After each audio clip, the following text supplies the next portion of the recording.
Hi guys, welcome to Sri Srinivasa Shorthand Institute. 120 words per minute dictation, 5 minutes duration. Get ready, start. Mr. Chairman, sir, very eminent and capable people from both the sides have participated in the debate and made very valuable suggestions. The government has made a note of all those suggestions, and my colleague will give a detailed reply to all the points that have been raised. On my part, I would like to make a few observations on this vital bill having far reaching consequences. Almost all those who have participated in the debate expressed their faith and confidence in the democratic system which we have adopted for our country.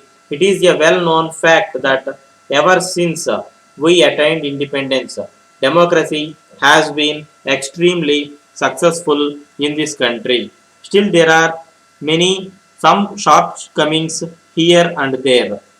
With the amendments that are brought forward today, I do not say that everything is going to be perfect. However, best something might be, there is always scope for reform and improvement. Let me say at the outset that this piece of legislation brought forward by this government is intended to strengthen this democratic system of our country from the grassroots. This bill, for the first time, addressed itself to major electoral reforms, the process of which has already been initiated by this government.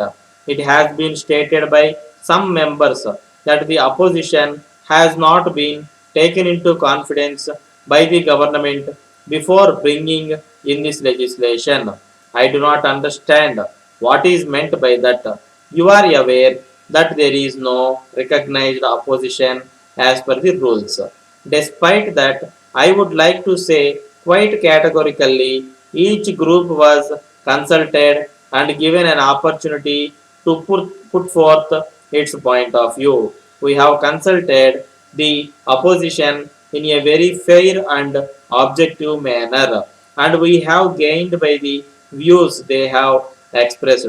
So far as this government is concerned, we want the opposition to grow and to develop. But I am very sorry to say that during all these years of India becoming free, no opposition party has developed with a national perspective. Speaking about the present system, it has also been said that there is government monopoly over the media. I would like to remind them that at the time of elections, equal opportunity is being given to all the recognized political parties.